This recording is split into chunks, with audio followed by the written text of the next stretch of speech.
Good afternoon. So yesterday we were in between the topic, and I had to leave the meeting. So I'll be continuing from there itself.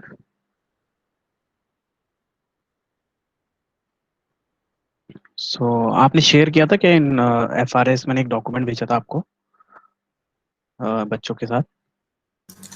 Yes sir, इनको WhatsApp group पे post कर दिया था. Okay. तो basically हम लोग almost complete कर चुके थे वो पार्ट. बस हमें उसे कंटिन्यू करना है.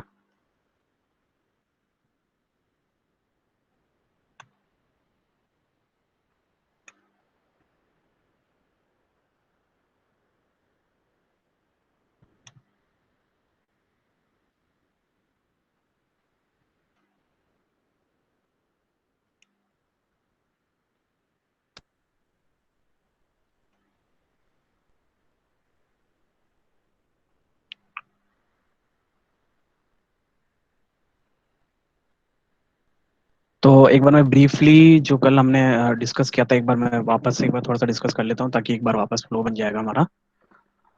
तो बेसिकली हम डॉक्यूमेंटेशन देख रहे थे कि टेस्टिंग में किस तरह के डॉक्यूमेंटेशन वी आर यूजिंग. तो जो मेन हमारे पास दो या तीन तरीके के डॉक्यूमेंट रहते हैं. जो सबसे पहला डॉक्यूमेंट हमारे पास रहता है वो रहता है एक एसआरएस या एफआरएस. बेसिकली एसआरएस या एफआरएस जो रहता है वो हमें उस पर्टिकुलर प्रोडक्ट के बारे में सारी इंफॉर्मेशन प्रोवाइड करता है डिटेल में. तो इनके भी कुछ बेसिक थ्री तरह के डेफिनेशंस हम इसको डिवाइड करके रखते हैं ताकि suppose we want to just use a basic logics. तो उसके लिए हम बीआरडी बनाते हैं जो कि with the help of all the business people who are involved. Suppose client है, he is not very technical person, so वो he will be telling all the details in a business format कि this is the case, I am looking for a website who will complete this scenario, and these are the people will be getting the benefit from the website. So those were the BRD. And अगर हम same BRD के logics को use करते हुए कुछ functional चीजों को हम मेंशन करके डॉक्यूमेंट बनाते हैं तो that is known as the FRS. So that FRS document has already been shared with you. उस FRS मॉड्यूल में डॉक्यूमेंट के अंदर हम almost we cover each and every aspect that will be helpful for us to create a website or an application.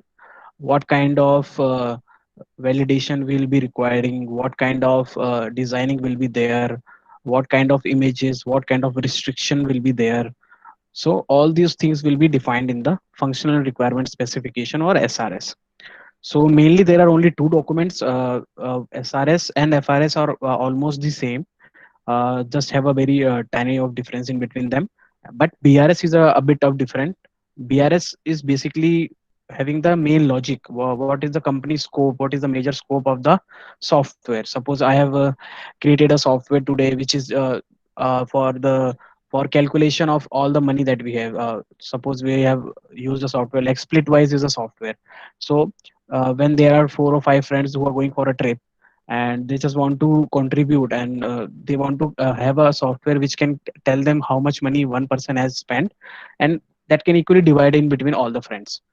So I have created this software. Now in future I want this software to be used for more financial purposes, for not just between the friends. It can be used for shops, it can be used for the business purpose. So those future aspect is defined in the business requirement specification. Why this SRS and FRS is so important? Because only with the help of these SRS and FRS we will be able to create test cases.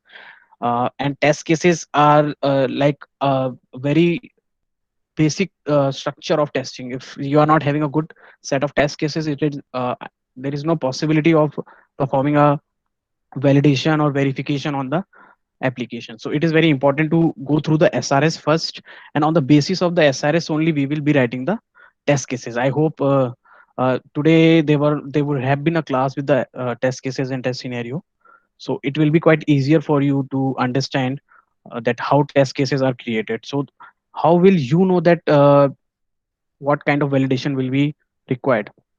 Suppose for example, if there is a password field, and in SRS it is mentioned that only special character, one special character, one uppercase, one lowercase character, and minimum 9 characters or total letters are required. So on the basis of SRS only, you will be writing the test cases. कि yeah, test case should definitely include one password which is having valid details, one password which is not having a uppercase, one password which is having a low, not having a lower case. तो जितने भी हम test cases design करेंगे, हम उसी basis पे करेंगे कि हमारे को एसआरएस में क्या, सॉफ्टवेयर का मेन पर्पस क्या है, मतलब पॉजिटिव चीज हम उसमें क्या होगी। अगर आपको पता होगा कि पॉजिटिवली कैसे सॉफ्टवेयर काम करता है, तभी आप उसके नेगेटिव सिनेरियोज डिजाइन कर सकते हो। अगर आपको पता है कि पॉजिटिवली मेरे को सम करने पे आंसर आना चाहिए, तभी आप उसमें कुछ नेगेटिव वैल्यू डाल करके चेक कर सकते हो कि वो वर्क कर रहा है कि नहीं। तो एसआरएस वाला part we have already covered, and I have also shared you demo document, which will be helpful for you to read and understand what kind of scenarios, what kind of language is used while creating an SRS. SRS is also important if you do not want to become a software tester, but you want to become a business analyst or or a system analyst. So there, so both business analysts and system analysts are the person who are mainly involved in creating this document, and they create this document with the help of all the stakeholders. Now stakeholders means, suppose if I am मैं चाहता हूँ कि I want an application, so I will become a stakeholder. तो मैं जो भी, मेरा जितना भी इंटरेक्शन होगा वो बिजनेस एनालिस्ट के साथ में होगा। बिजनेस एनालिस्ट मेरी सारी रिक्वायरमेंट को नोट डाउन करता है और फिर उसे एक सिस्टमेटिक प्रोसेस के थ्रू डॉक्यूमेंट में मेंशन करता है। Now that was one of the document. The second document which were we could not discuss yesterday was test plan. Test plan document जो रहता है वो टेस्टिंग टीम की एक्टिविटी से इन्वॉल्व रहता है, और टेस्टिंग टीम के मेंबर्स ही उसको मेनली प्रिपेयर करते हैं। सो बेसिकली ये जो टेस्ट प्लान रहता है, ये जब आप सीनियर लेवल पे आ जाते हैं, या एटलीस्ट 2 या 3 इयर्स आपका आपका एक्सपीरियंस हो जाता है, तो उसके बाद में आप ये टेस्ट प्लान इजीली बना सकते हैं, because you know what are the major requirement, और आपको एक आइडिया लग जाता है कि एप्लीकेशन कैसे वर्क करेगी और क्लाइंट को क्या चाहिए उस एप्लीकेशन के अंदर।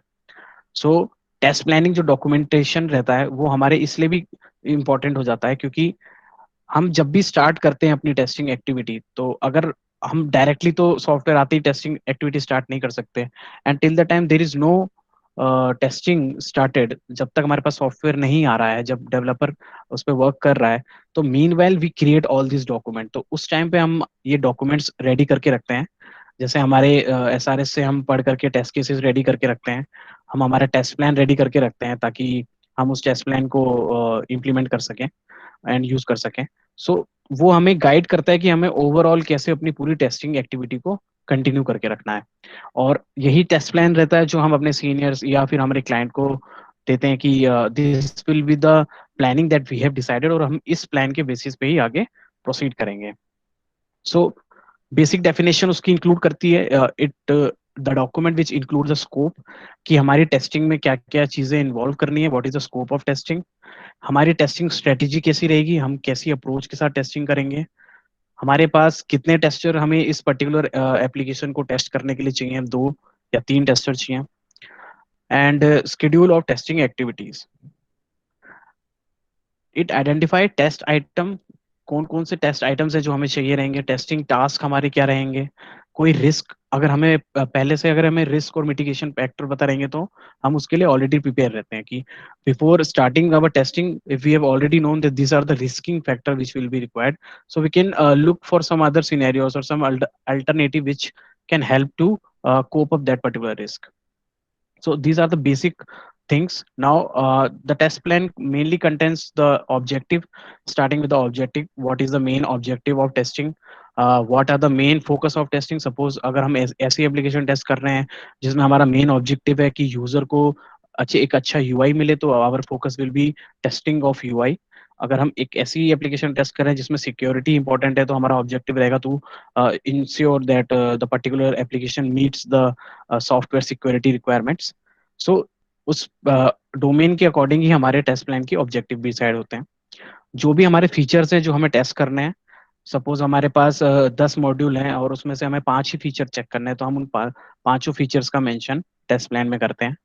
जो फीचर्स हमें नहीं टेस्ट करने हैं हम उनका भी मेंशन करते हैं, बिकॉज कुछ फीचर्स हो सकते हैं जो ऑलरेडी बन चुके हैं, या कुछ फीचर्स हैं जो नेक्स्ट रिलीज में या नेक्स्ट टाइम पे हमारे पास टेस्टिंग में आएंगे, नेक्स्ट साइकिल पे, तो हम उन्हें भी मेंशन करते हैं ताकि we do not waste our time. Testing हमारी अप्रोच क्या रहेगी, what will be the testing approach for it, हम अपनी जो टेस्ट स्ट्रेटेजी रहती है वो डिसाइड करते हैं। Then we come to the entry criteria, what are the entry criteria, क्या हमारे लिए इंपॉर्टेंट है, जो हमें एक एप्लीकेशन को बेसिक जो हमारी चीजें रहती हैं वो क्या क्या रहेंगी, कैसे हम उन चीजों को डिसाइड करते हैं, क्योंकि उनके बिना हम आगे फॉरवर्ड टेस्टिंग नहीं कर सकते हैं। हमारा एग्जिट क्राइटेरिया क्या रहेगा, कितनी टेस्टिंग होने के बाद में हम ये कह सकेंगे कि हाँ अब ये सॉफ्टवेयर रेडी है, because testing can never be completed, testing कभी खत्म नहीं होती। जैसे आप टेस्ट करके इशू डालेंगे तो डेवलपर फिर उससे सही करेगा, तो देर आर चांसेस कि कुछ नए इश्यूज भी आए। तो हम एक क्राइटेरिया पहले से बना के रखते हैं कि if this much percentage of issues are resolve then we will definitely proceed, और ये टेस्टिंग कंप्लीट होती है। टेस्ट इन्वायरमेंट हमारा कौन सा रहेगा, what kind of environment we are using. Suppose if a particular application is only built for Chrome, so we will be testing them only on the Chrome. We will not be testing on other browsers and wasting our time. Similarly, there are many applications, especially the government websites that are present. So those government website, they always come with a scenario that this particular website will only be open in Microsoft Edge, or will only open in Chrome this version. So they already define that particular environment. So we also have to know कि हमें कौन से environment में इसकी testing करनी है। Test deliverables क्या रहेंगे, हम जब टेस्टिंग हमारी होने के बाद हम क्या क्या जो डॉक्यूमेंट्स हैं जो टेस्ट डिलीवरी करता है वो क्या क्या रहेगा। जैसे हम इशू रिपोर्ट करते हैं तो इशू रिपोर्टिंग का डॉक्यूमेंट हो सकता है, हमारे कुछ सिनेरियोज रह सकते हैं, हम उन्हें आगे भेज सकते हैं कि दिस वर द फाइंडिंग्स, जो हमें लगता है कि ये एज अ इशू या फिर एज अ इनहेंसमेंट हम नेक्स्ट टाइम पे इस सॉफ्टवेयर में ऐड कर सकते हैं। हमारे माइलस्टोन हम डिसाइड करते हैं कि दिस वर द माइलस्टोन, हमें इतना part of software particular time तक हमें टेस्ट करके रखना है। हमारे स्केड्यूल्स हम उसमें डिसाइड करके रखते हैं। And all the risk and mitigation factors हम ऑलरेडी डिसाइड करते हैं कि जैसे सपोज एक ऐसा सॉफ्टवेयर है जिसमें हम काफी सारी वीडियो अपलोड करते हैं, तो हमारा एक रिस्क फैक्टर ये रह सकता है कि when a large amount of videos are uploaded the software might get crash. So there are different type of risk involve. there are some other risk, like suppose if a client gives a new requirement in between of the testing, अगर वो पूरी नई requirement दे देता है और वो last time पे changes करवाता है, so those will be the risk. And हमें उसके लिए पहले से प्लान करके रखना पड़ता है कि अगर ऐसा कुछ सिनेरियो आता है तो हम कैसे स्टेप्स लेकर के इन सिनेरियोस को कोप अप करते हैं। So moving on, I have a test plan already with me. This is a sample plan. So we'll be going through this document so that we can get an idea how things really work in a test plan document. So basically हम अपना purpose, अपना project का overview, कि basically project किस पे है, कौन audience है जिसे हम फोकस कर रहे हैं, वो हमारा इंट्रोडक्शन पार्ट में कवर होता है। Then comes the test strategy part, हमारे टेस्ट के ऑब्जेक्टिव्स क्या हैं, टेस्ट अजम्पशन कितना रखा है हमने, टेस्ट प्रिंसिपल्स, हमारी डेटा अप्रोच कैसी रहेगी, स्कोप और लेवल ऑफ टेस्टिंग क्या क्या रहेंगे हमारे, हम कैसी कैसी टेस्टिंग उसमें यूज करने वाले हैं, हमारे यूजर एक्सेप्टेंस जो टेस्ट रहेगा उसके क्या क्राइटेरिया रहेंगे, यूजर एक्सेप्टेंस टेस्टिंग जो लास्ट लेवल ऑफ टेस्टिंग होता है before the software goes for the live, तो उसके क्राइटेरिया हमें डिसाइड करके रखने पड़ते हैं। हमारे टेस्ट डिलीवरेबल्स, जो भी हमें टेस्टिंग के बाद कुछ डॉक्यूमेंट्स मिलते हैं वो क्या रहेंगे, टेस्ट एफर्ट एस्टिमेट हम करते हैं। सपोज कीजिए कि अगर हमारे पास में there are suppose 1000 test cases, and out of those 1000 test cases 500 test cases are of medium level, and the rest of 250 test cases of high high level, and they are more complex. तो हम on the basis of those test cases we will decide ki one test cases might take around 5 या around 10 to 15 minutes. So if suppose we have to run around 1000 test cases, so we will be calculating the particular time, and we will be using that time by how much time can a tester can work in a single day. Suppose it is for 8 hours or 10 hours, so we will be doing all those estimation and we'll be mentioning them in the particular document. What will be the execution strategy, entry and exit criteria, test cycles, validation and defect management. Defect management basically how we will be reporting the issues and how we are going to suppose I have created one issue today. Now what will be the next process for me? Whether this issue will go to the developer, and after the developer has fixed the issue, what are going am I going to do? What kind of testing I will be implementing on this particular thing? So we have to decide all those things in a test management plan document. Now this test plan document cannot be 100% accurate, because we do this planning on the basis of our early experience of the softwares, or on the basis of the test cases and other documents that we have. So there are always some chances of this test plan being pivoted from its uh, uh, uh, original kind of what will be the original outcome of this test plan document. So there are always changes in. Now suppose just have a look on this software. The purpose has been defined here. The purpose of overall frame the devil device is that myinfomodule.com site, the document introduces the test strategy, rules the test will be based on, what will be the rules, and there are the process of validation of test, entry and exit criteria will be defining over here. What will be the execution of strategy, will be performing what kind of processes, whether we'll be using some other tools or some other kind of software will be used while testing this particular application. Then a basic idea of the project की project क्या करता है, project का main concept क्या है. जैसे for example the planning of this particular project is that it is basically the software is for HR department uh, to get all the information of the employees that are being joining on the organization. तो उनके लिए एक software बना हुआ है जहाँ पे वो अपना पूरा HR मैनेजमेंट सिस्टम यूज कर सकते हैं. हमारी जो ऑडियंस है वो कौन कौन सी इन्वॉल्व रहेगी हमारे इस पूरे प्लान के अंदर. तो जो भी हमारे प्रोजेक्ट मैनेजर हैं जो एक हमें शेड्यूल देते हैं कि will want this software in 1 month of time. So they will be providing us the schedule, they will be providing us the team as well. Then comes the stakeholders, the people who are going to pay for that particular software, those who are the owner of the software. So they will be doing some unit testing as well, some user acceptance testing as well. So that are the main people that will be involved in this particular testing cycle. What will be the testing strategy, and what will be the testing objective of that particular strategy. So the final product of the test is a production ready software. The software should be ready at the end of the cycle. It should be ready for the production part. We should be ready to take this particular software to the live. A set of stable test script that can be reused for functional and UAT testing. So what one more test objective has been mentioned, that कुछ हमारे पास में scripts, testing की scripts होती हैं. जैसे हम अगर ऑटोमेशन टेस्टिंग करते हैं तो हम लॉग इन साइन अप हो गया या इस तरह की कुछ मॉड्यूल्स की स्क्रिप्ट बना के रख लेते हैं. स्क्रिप्ट ऐसी स्क्रिप्ट्स होती हैं जो कि हमें बार बार नहीं लिखनी पड़ती. हम एक बार उन स्क्रिप्ट्स को बना सकते हैं ताकि वो हम फ्यूचर में जब भी सॉफ्टवेयर जाएगा तो हमें एक बार तो लॉग इन साइन अप और सारे मॉड्यूल टेस्ट करने होते हैं. तो ये वाले जो मॉड्यूल जो बार बार रिपीट होते हैं, इनके लिए हम एक स्क्रिप्ट बना के रख लेते हैं ताकि वो स्क्रिप्ट हम एग्जीक्यूट करें और वो स्क्रिप्ट से वो टेस्टिंग इजीली हो जाए. Then what will be the production key assumption are? Suppose at the start of functional testing in each testing phase, cycle 3 will be initiated if the defect rate is high in cycle 2. Suppose पहली testing cycle हुई और उसमें defect rate ज्यादा नहीं है, suppose there are very less defect, then there will be only second cycle.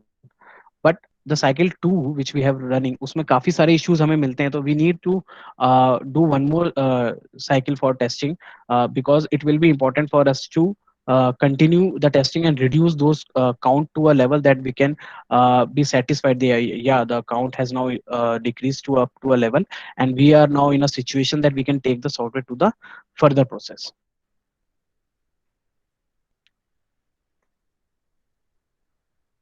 So there are some of the general guidelines that we have.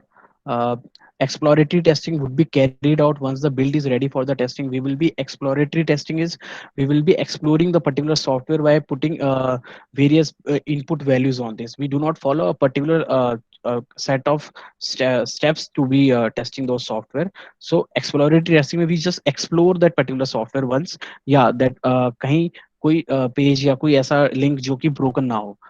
And then comes the performance testing is not considered for this estimation now. जैसे मैंने आपको बताया कि क्या क्या testing हम करने वाले हैं, हमें ये भी मेंशन करना पड़ता है कि क्या क्या टेस्टिंग हम इसमें अभी नहीं ले रहे हैं. जैसे परफॉर्मेंस टेस्टिंग अभी इसमें कंसिडर नहीं किया जा रहा है, यानी कि जो सॉफ्टवेयर है उसमें अभी परफॉर्मेंस टेस्टिंग पे हम फोकस नहीं करेंगे, हमारा मेन फोकस फंक्शनैलिटी पे रहेगा. The testing will be providing with all the snapshot with the JPEG format. जो भी हम स्क्रीनशॉट लेते हैं, सब सपोज अगर फॉर एग्जांपल मैं कोई एप्लीकेशन चलाता हूँ तो और मैं उसका कोई स्क्रीनशॉट लेता हूँ, तो वो स्क्रीनशॉट का जो फॉर्मेट है वो हमेशा जेपीजी फॉर्मेट रहना चाहिए। तो we definitely have some tools, जो हम कुछ टूल्स यूज करते हैं जो कि हमें स्क्रीनशॉट लेने में या फिर कोई इशू अगर हमें डिफाइन करना है तो वो इशू डिफाइन करने में हमारे लिए हेल्पफुल रहता है। So suppose I have this one screenshot, so I will just press my print screen. I will be mentioning whatever the issue I'm getting. Suppose I want this font is not correct, so I will be mentioning these things,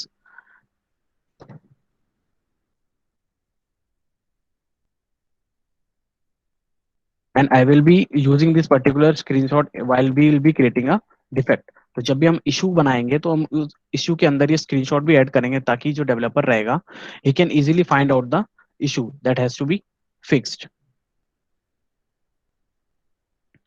Also, now moving on, there are some other basic ideas that we have to go through, like the defect will be tracked through HPALM. Suppose एक software, there is a software known as HPALM. Now this software is used to defect tracking. Defect tracking means एक बार आपने issue create कर दिया तो वो defect अब किस stage पे है, अभी वो in progress में है या developer ने उसे close कर दिया है या developer ने उसे invalid mark कर दिया है। तो उन सारी चीजों को अलग अलग स्टेजेस पे हमें चेक करने के लिए एक सॉफ्टवेयर यूज करते हैं, तो that is known as HPALM. Similarly, there is one more software which is Jira, and Atlassian Jira is also used for the same purpose. So this document is defining each and everything. What will be the softwares, हम testing के लिए कौन से software use करने वाले हैं, हम testing के बाद में जो इशू मिलेंगे हम उन्हें रिपोर्ट करने के लिए हम कौन से सॉफ्टवेयर यूज करने वाले हैं. So what will be the approach we are going to define in this particular team. Now the scope and levels of testing that we are going to perform. First level navigation, dealer and admin module, so this will be the module जो हमारा पहला focus रहेगा, हम इन modules में पहले testing करने वाले हैं और ये हमारे वो मॉड्यूल होंगे जो हाई प्रायोरिटी पर रहेंगे, तो हम इन मॉड्यूल्स को अपने स्कोप में पहले लेके चलते हैं. उसके बाद में फंक्शनैलिटी टेस्टिंग हमारे क्या है, हमारे पर्टिकुलर फंक्शनैलिटी टेस्टिंग की स्कोप क्या है, हम फंक्शनैलिटी टेस्टिंग में what are the different types of testing that we are going to perform in the functionality, whether it is a smoke testing, whether it is a sanity testing, whether it is regression or a retesting has to be done. So there are different types of testing. There are ad hoc testing, that was there are various kind of other testing which will be involved in this functional part. So we will be mentioning all those testing that we are going to use for the functional thing. What will be the test acceptance criteria when we are going to accept one particular test. Approved functional specific document, use case document must be available prior to start of test design phase. So what are the acceptance criteria, until and unless जब तक हमारे पास में कोई approve SRS या FRS नहीं आएगी तो उसके बेसिस पे ही हम अपनी टेस्टिंग प्लान करने वाले हैं या हम अपने खुद के टेस्ट डिजाइन करने वाले हैं. तो जो टेस्ट केसेस आप जब भी बनाओगे जब तक आपके पास में एक अप्रूव SRS रहेगी, जो SRS जो क्लाइंट चेक कर चुका है, जो SRS है जिसपे सबने अपने रिव्यू दे चुके हैं सब अपने, तो जब आपके पास अप्रूव डॉक्यूमेंट आएगा तो ही आप अपने टेस्ट को एग्जीक्यूट करना चालू करोगे. Now moving on, approved functional specific document, जो हमारे FRS रहेंगे, जो फंक्शनलिटी हमारी जो स्पेसिफाइड करेंगे, उसके अंदर हमारे अप्रूव्ड यूज केसेस होंगे, अप्रूव्ड टेस्ट केसेस होंगे. तो ये वो सारी बेसिक चीजें होंगी जो भी हम यूज करने वाले हैं उस टेस्टिंग की साइकिल के अंदर. जब तक हमारे पास में टेस्ट प्लान बन के नहीं आता हम उन चीजों को नहीं रेडी कर सकते. जो हमारी टेस्ट डिलीवरेबल्स हैं वो क्या है, सपोज जो टेस्ट लीड है वो हमारा टेस्ट प्लान बनाता है, जो टेस्टिंग की टीम है वो हमारे टेस्ट केसेस लिखेगी उस टेस्ट प्लान पे, और टेस्टिंग टीम्स और क्या काम करेगी, वो सारे जो इश्यूज है वो HPALM या फिर वो अटलासियन जीरा जो सॉफ्टवेयर है उसके अंदर काम करेगी, उसमें वो सारे इशू डालेगी. टेस्ट टीम और टेस्ट लीड का और क्या फंक्शन हो सकता है, जैसे मैं अगर टेस्ट टीम में काम कर रहा हूँ तो मैं अपने at the end of the day मैं अपने सीनियर्स को सारी स्टेटस रिपोर्ट दूंगा कि आज मैंने 12 इशू डाले हैं, 12 में से 8 इशू हाई प्रायोरिटी के थे, 4 इशू ऐसे थे, and the same will be deliver by the test lead to the his higher position, वो अपने हायर पोजीशंस पे सेम इंफॉर्मेशन देगा. फिर उसके बाद में टेस्ट क्लोजर रिपोर्ट जो कि टेस्ट लीड बनाता है, once the testing has been done then there will be different kind of milestone जो हम बनाते हैं कि एक पर्टिकुलर इस पर्टिकुलर टाइम तक हमारा सॉफ्टवेयर इतना रेडी होना चाहिए कि उसमें ये सारी चीजें फिक्स हो जाएं. Also this milestone will decide what will be the next thing that we'll be focusing. Suppose पहले milestone में हम चाहते हैं कि सॉफ्टवेयर में there should not be any lagging error, ऐसा नहीं हो कि कोई लिंक पे हम क्लिक करें और हमें एरर पेज मिले। तो हम वो माइलस्टोन कंप्लीट करने के बाद में हमारा नेक्स्ट माइलस्टोन रहेगा कि हम इस सॉफ्टवेयर को अब और यूजेबिलिटी के अकॉर्डिंग और इसको इजी टू यूज बनाएं। थर्ड हमारा माइलस्टोन हो सकता है कि अब हम सॉफ्टवेयर को और स्पीडी बनाना चाहते हैं, हम चाहते हैं कि ये सॉफ्टवेयर अब जो है और ज्यादा स्पीड से वर्क करे, जो उसका लोडिंग टाइम है, जो इसकी परफॉर्मेंस है, वो हम और इसे इम्प्रूव कर सकते हैं। Now this is user acceptance test, उसके पर्पस हमने यहाँ पे डिसाइड किए हुए हैं। What will be the UAT, कौन यूएटी करने वाला है, क्या क्या उसमें लॉजिक्स वो यूज करने वाला है, और वो यूएटी के जो मेन ओनर रहेंगे वो कौन रहेंगे। तो मोस्टली जो यूएटी वो क्लाइंट और जो हमारे बिजनेस एनालिस्ट जिसने हमें एसआरएस बना के दिया था वो लोग परफॉर्म करते हैं। वो इसमें क्या करते हैं, जो उनके पास में बिजनेस रिक्वायरमेंट उन्होंने दी थी वो मैच करते हैं कि हमने जो टेस्टिंग करी है उसके बाद में वो सारी रिक्वायरमेंट्स मीट हो रही हैं कि नहीं हो रही हैं। तो वो अपने खुद के टेस्ट केसेस भी बना सकते हैं। मोस्टली जो टेस्ट केसेस जो हम डिजाइन करके देते हैं उन्हें, वही टेस्ट केसेस वो यूएटी में भी इंप्लीमेंट करते हैं। So these are the different different things that will be done on the different different steps of testing. So all those steps will be defined very detail in the test plan document. Now an important thing is this entry and exit criteria. So हमारा entry criteria और exit criteria हम already इसमें define कर चुके हैं कि what will be the basic idea कि इतना क्राइटेरिया मीट करने के बाद ही हम इसको गो या नो गो बोलेंगे। तो एग्जिट क्राइटेरिया जैसे यहाँ पे क्या है, 100% टेस्ट स्क्रिप्ट एग्जीक्यूटेड। सपोज मैंने अगर 1000 टेस्ट केसेस बनाए हैं तो ऑलमोस्ट 1000 टेस्ट केसेस एटलीस्ट मैं एक एक बार सारे टेस्ट केसेस एग्जीक्यूट कर चुका हूँ। 95% पास rate of test script around those suppose around 100 test cases were there, so 95 test cases should pass। ऐसा केस होना चाहिए कि एटलीस्ट 95% हमारे पास हो और सिर्फ 5% ही ऐसे हो जो फेल हो। इवन जो हमारे 5% फेल भी हो रहे हैं तो उसमें कोई हाई प्रायोरिटी या कोई बहुत बड़ा इशू नहीं होना चाहिए, लो प्रायोरिटी के इशू हो सकते हैं। हाँ हो सकता है कहीं पे कलर सही नहीं आ रहा हो सकता है कहीं पे फॉन्ट का कलर सही नहीं हो या फॉन्ट की साइज सही नहीं हो। तो इस तरह के माइनर इश्यूज हम बाद में भी फिक्स कर सकते हैं, सॉफ्टवेयर को हम उस वक्त आगे नेक्स्ट साइकिल पे भेज सकते हैं। तो ये सारी हमारे क्राइटेरिया, हमारे जो टीम के जो ओनर रहते हैं, जो हमारा सीनियर रहेगा या फिर जो भी हमारे टेस्ट लीड रहते हैं, उसके साथ पूरी टीम बैठ करके ये डिस्कशन करती है और ये क्राइटेरिया डिसाइड होते हैं। कितनी हमें टेस्ट साइकिल इस रन करनी है उस पर्टिकुलर सॉफ्टवेयर को बग फ्री या फिर 99% डिफेक्ट फ्री बनाने के लिए, कौन से हमारे टूल्स हम यूज करने वाले हैं, वो सारी चीजें यहाँ पे मेंशन है। नाउ हमारे जो इशू हम डालते हैं वो इश्यूज 4 या 5 तरीके से डिवाइड होते हैं। अगर आपने आज टेस्ट केसेस देखे होंगे तो कुछ टेस्ट केसेस में हम प्रायोरिटी भी डिसाइड करते हैं। सिमिलरली जब मैं इशू रिपोर्ट करता हूँ, अगर जैसे मुझे आज एक इशू मिला, जैसे मैं पहले फर्स्ट पेज पे जाता हूँ हमारी साइट के, तो जैसे हमारी साइट का जो स्पेलिंग है सपोज करो वो गूगल है, और मैंने फर्स्ट पेज पे गया और गूगल की मैंने स्पेलिंग देखी कि उसकी स्पेलिंग में there is some kind of a mistake, there is only one O in that particular spelling. Now अब इस पर्टिकुलर स्पेलिंग मिस्टेक से इशू तो ज्यादा नहीं हो रहा है, कोई मेरी फंक्शनैलिटी पे असर नहीं पड़ रहा है, मैं अपना काम सारा कर पा रहा हूँ, बट एक वो स्पेलिंग मिस्टेक है।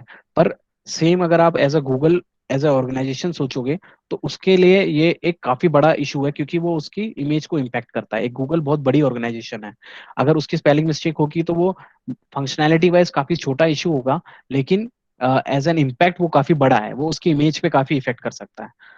हमें ये डिसाइड करना होता है कि जो इश्यूज हम डाल रहे हैं वो किस तरह के इश्यूज हैं, वो उनसे क्या फंक्शनैलिटी इफेक्ट होती है, और उसी तरह से हम उनकी सिवियरिटी या प्रायोरिटी डिसाइड करते हैं। और यही सिवियरिटी और प्रायोरिटी हमें बाद में काम आती है एग्जिट क्राइटेरिया डिसाइड करने में। सपोज अगर बहुत कम इशू हैं जो हाई प्रायोरिटी या हाई सिवियरिटी के हैं, तो हम अपनी टेस्ट साइकिल को कंप्लीट करते हैं। Now, this is one of the defect tracking and reporting part. How the defect will be done. So first of all, there will be a tester who will be reporting the defect. Uh, in some organization, the test lead जो रहता है वो test को जो issue हमने डाला है वो उसे वेरीफाई करता है और वो अपने डेवलपर के लीड को ये इशू देता है। And then the developer will, जो डेवलपर लीड रहेगा वो डिसाइड करेगा कि who will be the developer who will be working on this issue, इस इशू पे अभी कौन से डेवलपर को काम करना है, and that particular issue will be assign to that developer. Once the developer has seen the issue, so he will be checking and he will be letting us know that कि ये issue valid है या invalid। अगर invalid issue होगा तो वापस से वो issue testing team को assign हो जाएगा, अगर valid issue होगा तो वो developer उस पर work करके उसे fix करेगा। Once the issue has been fixed, तो fix होने के बाद वो issue वापस से हमारे पास आता है for the retesting, कि हम उसे वेरीफाई करें कि हाँ ये इशू जो इन्होंने फिक्स किया है वो हुआ है कि नहीं। जैसे ही हम उस इशू को वापस से वेरीफाई करते हैं तो हम फाइनली उस इशू को क्लोज कर देते हैं और वो साइकिल एक पर्टिकुलर इशू की कंप्लीट हो जाती है।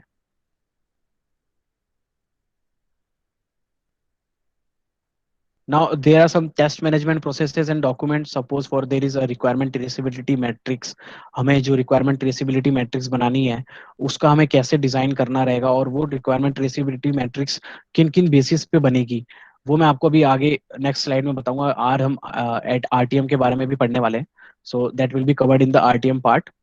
टेस्ट एग्जीक्यूशन का प्रोसेस क्या है, if there are less number of resources, how we are going to take this particular situation. Suppose there are three members who were working, and out of those three members, two members are going for leave, and so how we are going to these were the risk and mitigation plan. तो जो जो हमने risk हमने पहले identify किए थे, हम उस रिस्क को हम कैसे हैंडल करने वाले हैं, हम वो सारी चीजें इस प्लान में बताते हैं। कोई रिसोर्स हमारा जा रहा है या कोई नई रिक्वायरमेंट हमारे सॉफ्टवेयर में आती है, तो how we are going to tackle all those problems, we have to decide them earlier in the test plan itself. So अगर suppose कीजिए कि अगर if there is one tester who is going for the for some kind of vacation or some kind of he's not well, so we are going to decide that yes, if he's not going to well, who will be the next assigned person जिसे हम जल्दी से जल्दी software को समझा करके उसे use कर सकते हैं। Suppose if somebody is going on leave after Monday, after the Sunday, so we can ask him to just work on the Sundays so that he can easily go on the leave for the Monday, and we cannot we have not to hamper the deadline that we have decided, because the more the deadline is going to affect, the more the client is going to the client relation will be problematic for us. So ये जो test plan document है, ये जो role रहता है इसमें majorly, ये जो टेस्ट प्लानिंग रहती है वो पूरी की पूरी हमारे जो टेस्ट लीड या टेस्ट मैनेजर जो रहते हैं उनके ऊपर रहती है। Those are the people who are highly experienced, जो at least 7 to 8 of years of experience रहते हैं, और वो ये टेस्ट प्लान डिजाइन करते हैं। इन सम ऑर्गेनाइजेशन इवन द जो लोअर लेवल पे टेस्टर्स हैं, जो ये 2 या 3 साल के हैं, वो अपना एक टेस्ट प्लान बना करके अपने हायर अथॉरिटीज को देते हैं। सो ये एक ऐसा प्लानिंग डॉक्यूमेंट होता है जो कि हमें ये इजीली हमें एक हेल्प करता है कि how we are going to plan all these things. Also this give some confidence to the client as well कि yeah the testing team is quite serious with the whole process, और उन्होंने एक planning पहले से बना के रखी हुई है। They have also plan for the risk that can be involve, जो प्रॉब्लम्स हमें हो सकती हैं, तो वो सारी चीजें हम इस पर्टिकुलर प्लान के अंदर मेंशन करके रखते हैं। So this is what the basic two type of documents are involve in the testing. The first one was the SRS and FRS, which we will be using while creating the test cases, जो हमारे test cases बनाने में काम आता है। दूसरा ये test plan होता है, जो कि हमें पूरे ओवरऑल साइकिल में हमें काम आता है, और हमें ये हमेशा गाइडलाइंस मिलती है रहती है इस पर्टिकुलर प्लान डॉक्यूमेंट से कि हमें कब कौन से स्टेप पे क्या चीज क्या हमें एक्शन परफॉर्म करने हैं। So I will be sharing this test plan as well with you, so you can easily go with it within detail. You can just understand how things are working in this. Now you have already have the SRS for some smaller modules. I have already shared with you. And then you will be going through that SRS. आप test cases अपने according सोचिए कि आप बना कैसे सकते हैं। कुछ टेस्ट केसेस बनाने के बाद में आप अपने टेस्ट प्लान से एक बार गो थ्रू कीजिए कि हाँ मेरे टेस्ट केसेस जो बनाए हैं वो मैं अपने टेस्ट प्लान में कैसे डिफाइन कर सकता हूँ। So this will give you some insight about how the things will be working, and so this was all that was left yesterday. We could not cover this topic: test plan definition and how the test plan document will be done, how it going to help us, and why is it so important to create test plan document on each and every project whenever a project gets the initiated. So now we'll be proceeding towards the next part that we'll be covering today. So that next part that we are going to covering is based on different techniques that are used while testing. Those techniques are going to help us in getting more and more issues in creating effective test cases. So till now the document I will be sharing with you, आपको एक सब उसे एक बार go through जरूर कीजिएगा, और उसके बाद में अगर आपको इश्यूज या कुछ भी आते हैं तो कल वाली जो हमारी क्लास रहेगी हम उसमें वो सारे इश्यूज डिस्कस करेंगे। व्हाट आर द प्लानिंग, हमें आपने जब फर्स्ट टाइम उसको पढ़ा तो एज अ आप बिल्कुल उसके लिए नए हो, आप बिल्कुल you are just a beginner, तो आपको उस लैंग्वेज से क्या समझ में आता है कि आप कितना सॉफ्टवेयर आपको दिमाग में आप उसको एनालाइज कर पाते हो, इमेजिन कर पाते हो, because imagination is a very important part for developer as well as for the testers. So just go through all those documents and then come back to me tomorrow, and we'll be discussing in brief what were the major outcomes of all those documents, whether it is FRS or whether it is a test plan document. So we'll be discussing them. So now moving on to the next topic that we need to cover today. It is software testing techniques. क्या हमारी basic techniques होती है जब हम कोई software test करने जाते हैं, and why we need to study this software testing techniques. Now suppose if you do not know have any idea of this techniques, so you will be investing more effort and wasting most of the time. सो अगर आपके पास कुछ techniques हैं, आपको मालूम है कि हाँ these are the techniques that I can use, तो आपका जो एक्स्ट्रा जो टाइम आप उस पर्टिकुलर सॉफ्टवेयर को टेस्ट करने में लगाओगे वो मिनिमाइज हो जाता है, and that time can be utilised in some other aspect. So basically, there are some of the major 4 or 5 testing techniques. The first one is EPA, which is equivalence partitioning. The second one is boundary value analysis. Then comes decision table based testing. Fourth one is state transition, and the fifth one is error guessing.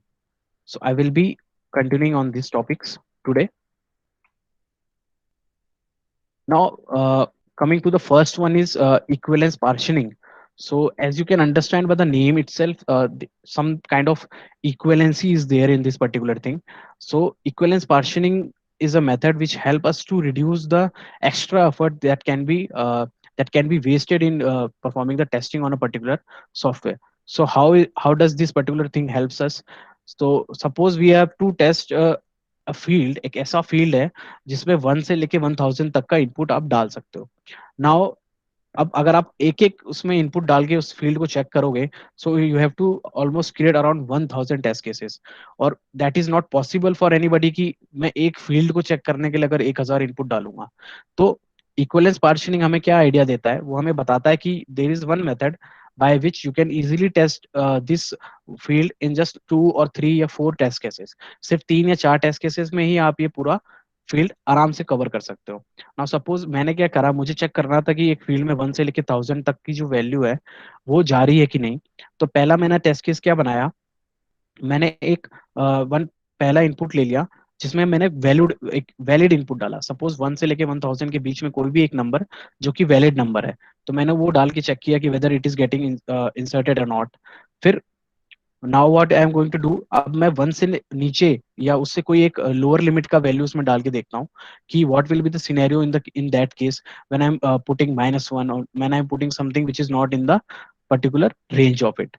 Now I will again use one more test case which will be increasing the number by 1000. So suppose 1 से लेके 1000 तक के जो number थे, तो पहले तो मैंने कोई एक नंबर इनके दोनों के बीच का डाला, सपोज इट इज 500 और 501. तो मैंने देखा कि हाँ this is working fine, and then again I put one more number which is 0. So I should get an error because 0 is not allowed in this particular field. Then again the third test case which I am going to use is that will be 1001.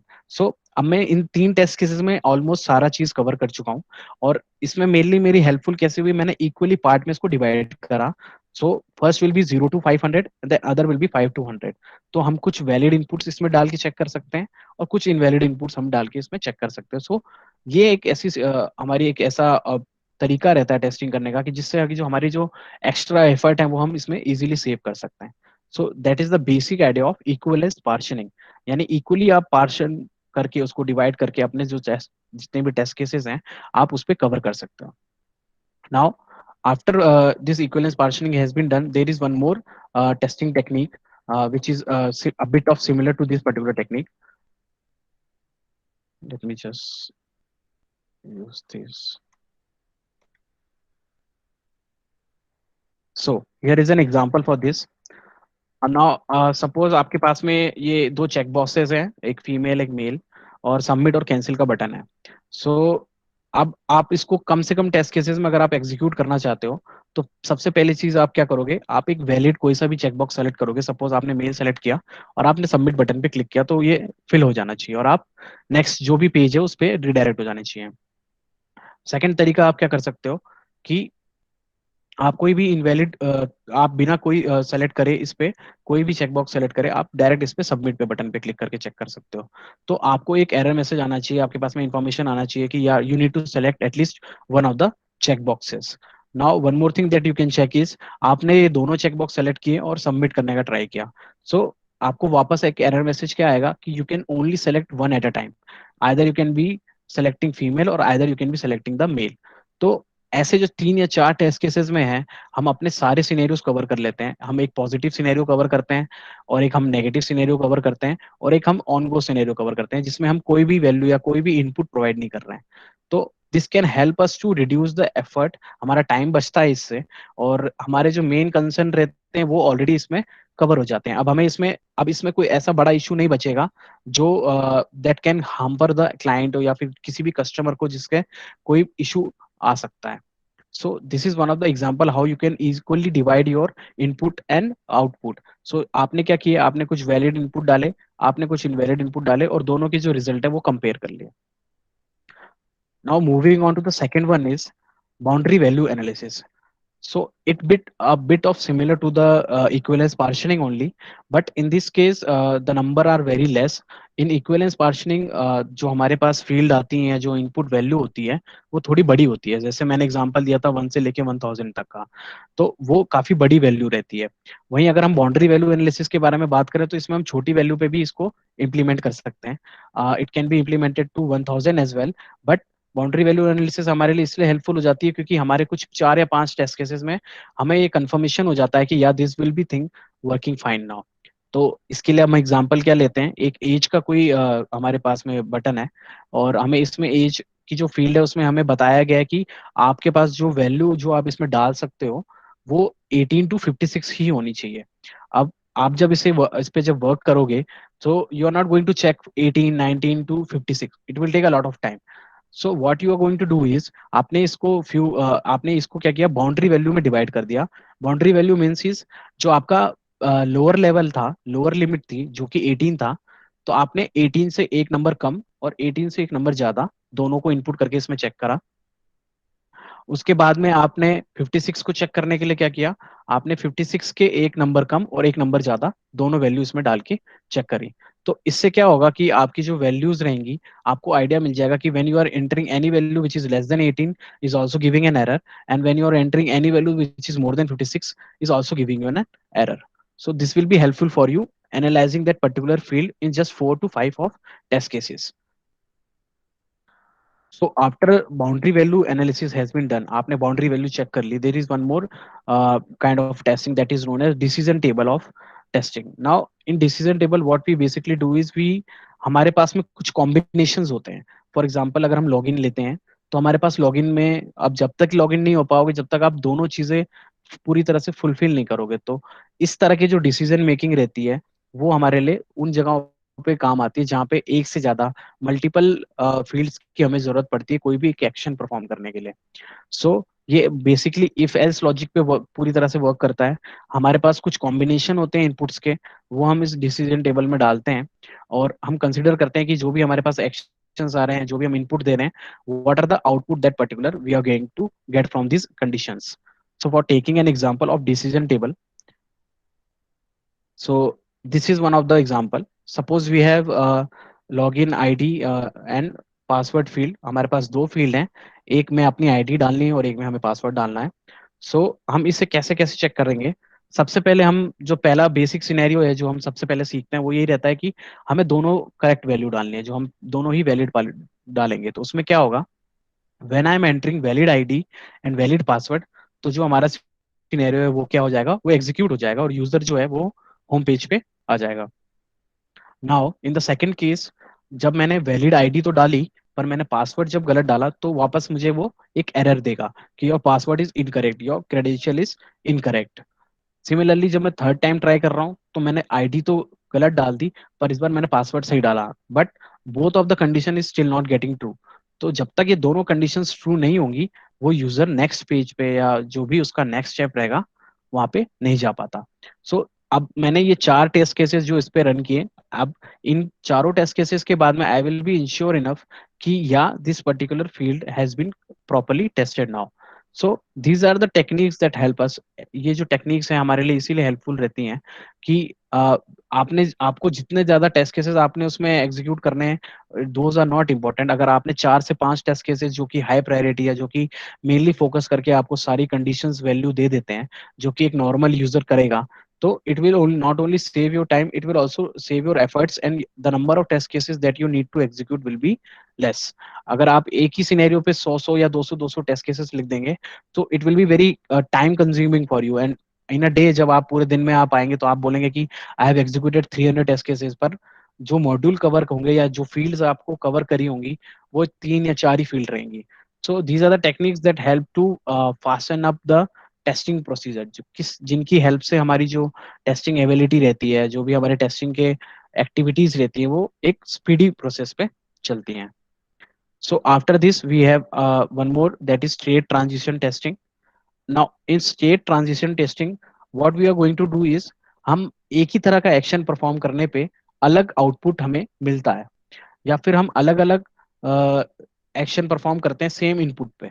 तो ये हमें क्या करता है, ये इस तरह की टेस्टिंग रहती है कि जब तक आपकी वैल्यूज सही नहीं होंगी, तो जैसे मैंने एक फर्स्ट टाइम पे एक एक्शन परफॉर्म किया तो मुझे एक रिजल्ट आया, सेकंड टाइम पे मुझे भी एक रिजल्ट आया, थर्ड टाइम पे मेरा रिजल्ट चेंज हो गया।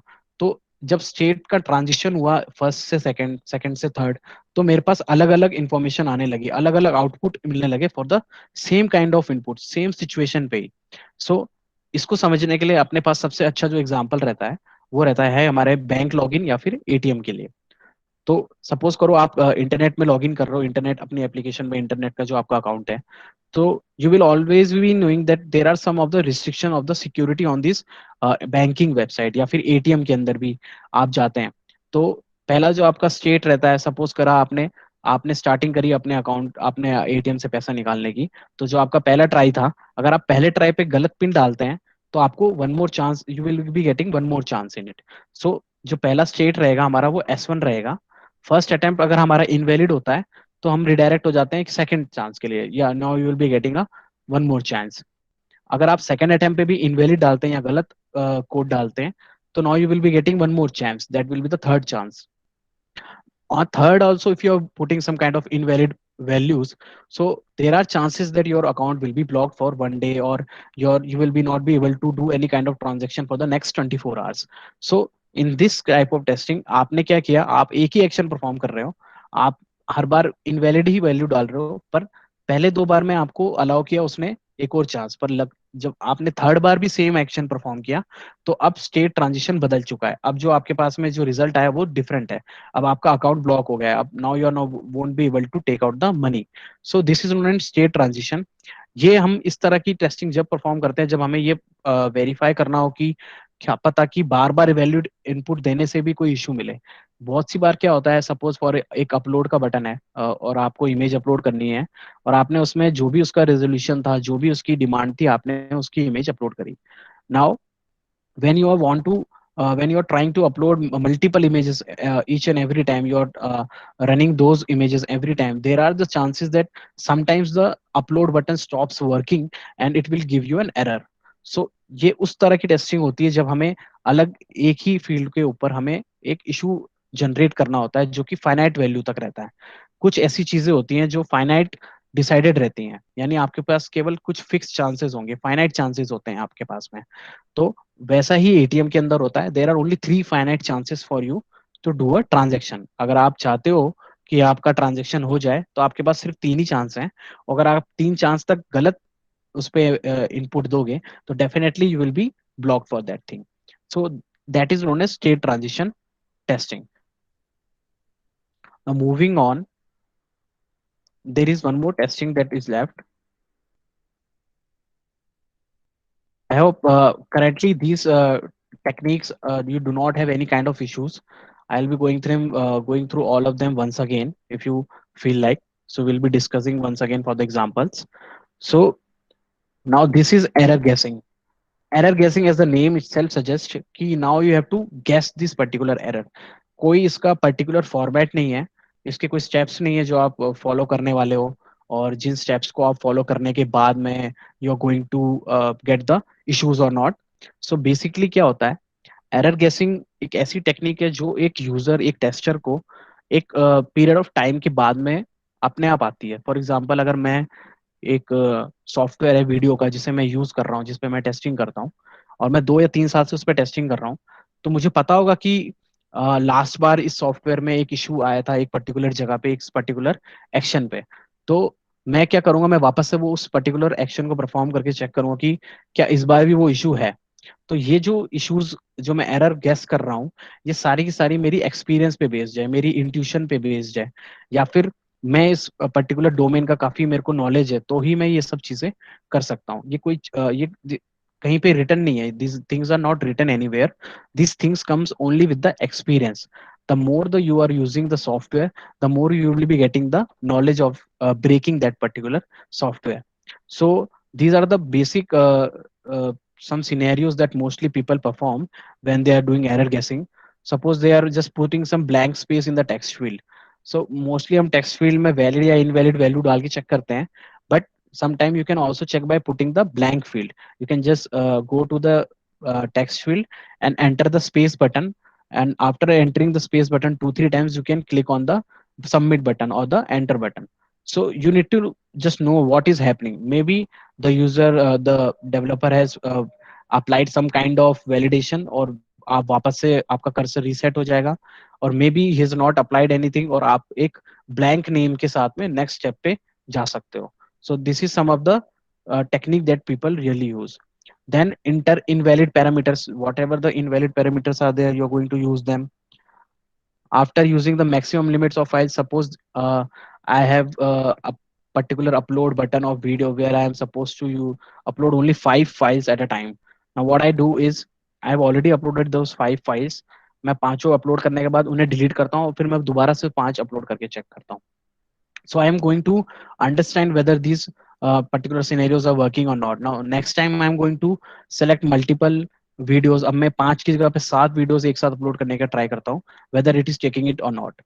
So ये जो सारे एरर्स, ये जो सारी एक्टिविटीज रहती हैं, ये एक पर्टिकुलर डोमेन पे बार बार काम करने से और एक लंबे टाइम तक एक्सपीरियंस होने के बाद में ये सिनेरियोज एक टेस्टर परफॉर्म करता है। Now, one more thing is just like checking buttons with entering without entering values. अब जैसे आप फील्ड ब्लैंक छोड़ करके आगे बढ़ रहे हो, सिमिलरली आपने कोई बटन है जिसपे आपने कोई वैल्यू नहीं डाली और आप उसके बाद आगे बढ़ना चाहते हो, तो वो किस तरह का एरर मैसेज देता है। सपोज आपने इनवैलिड और वैलिड इनपुट पे तो एरर मैसेज लगवा दिए, बट ब्लैंक पे किसी ने कोई एरर मैसेज नहीं लगवाया कि जब ब्लैंक रहेगा और यूजर सबमिट पे क्लिक करेगा तो उस कंडीशन में हमें क्या दिखेगा।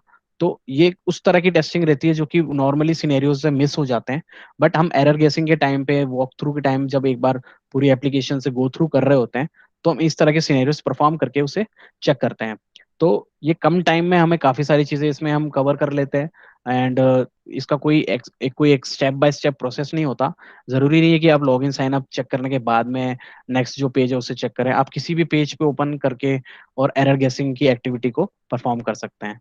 इसी टाइप की टेस्टिंग को हम एडहॉक टेस्टिंग भी बोलते हैं। एडहॉक टेस्टिंग मतलब आपके पास कोई प्लान नहीं है कि आपको टेस्ट केस नंबर 1 डालना है, फिर टेस्ट केस 2। अब अपने अकॉर्डिंग से टेस्ट केसेस, अपने अकॉर्डिंग से वैल्यूज डाल के, कोई भी इनवैलिड या वैलिड इनपुट करके या कुछ एक्शन परफॉर्म करके आप इसे चेक कर रहे हो।